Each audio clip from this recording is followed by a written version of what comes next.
श्री गणेश जी महाराज व लक्ष्मी मैया की जय। करवा चौथ की कहानी।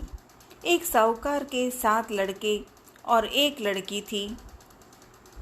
सेठानी के सहित उसकी बहुओं और बेटी ने करवा चौथ का व्रत रखा था। रात्रि को साहूकार के लड़के भोजन करने लगे तो उन्होंने अपनी बहन से भोजन के लिए कहा। इस पर बहन ने बताया कि उसका आज उसका व्रत है।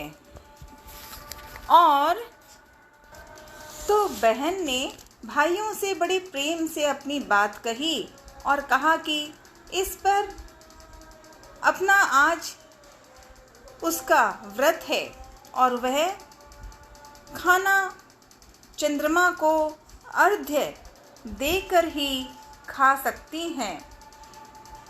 सबसे छोटे भाई को अपनी बहन की हालत देखी नहीं जाती और वह दूर पेड़ पर एक दीपक जलाकर चलनी की ओट में रख देता है। जो ऐसा प्रतीत होता है जैसे चतुर्थी का चांद हो। बहन ने अपनी भाभी से भी कहा कि चंद्रमा निकल आया है, व्रत खोल लें, लेकिन भाभियों ने उसकी बात नहीं मानी और व्रत नहीं खोला। बहन को अपने भाइयों की चतुराई समझ में नहीं आई और उसे देखकर करवा उसे अर्घ देकर खाने का निवाला खा लिया। जैसे ही वह पहला टुकड़ा मुंह में डालती है उसे छींक आ जाती है। दूसरा टुकड़ा डालती है तो उसमें बाल निकल जाते हैं और तीसरी टुकड़े में तो तीसरा टुकड़ा मुंह में डालती है। तभी उसके पति की मृत्यु का समाचार उसे मिलता है। वह बेहद दुखी हो जाती है।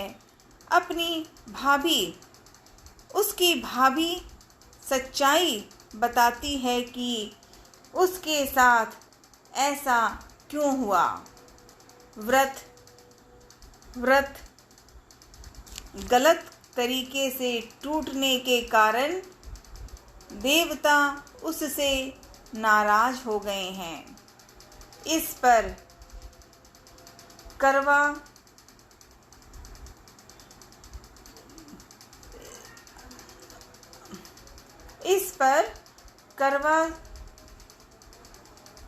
चिंतन करती है कि वह अपने पति का अंतिम संस्कार नहीं करेंगी और अपने अस्तित्व से उन्हें पुनर्जीवित दिलाकर रहेगी। शोकातुल होकर वह अपने पति के शव को लेकर एक वर्ष तक बैठी रही और अपने ऊपर और उसके ऊपर उगने वाली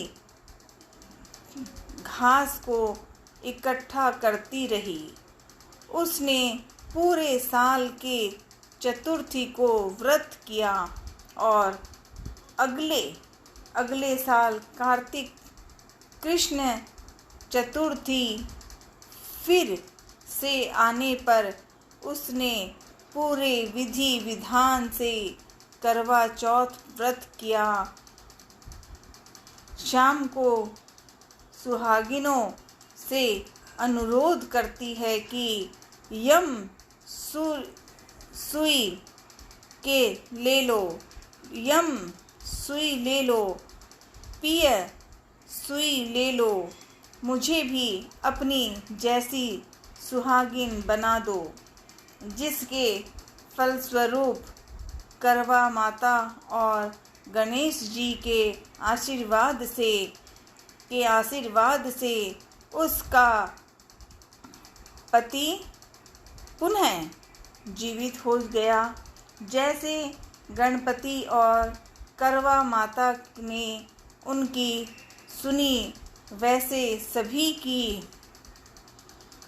की सुने, सभी का सुहाग अमर हो, सबके जीवन में खुश हो।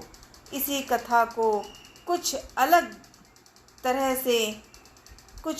तरह से सभी व्रत करने वाली महिलाएं पढ़ती और सुनती हैं।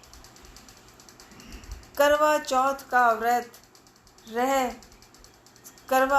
का व्रत रख रही हैं तो गणेश जी और बुढ़िया माई के से जुड़ी यह व्रत कथा है। बोल गजानंद महाराज की जय, मातेश्वरी की जय।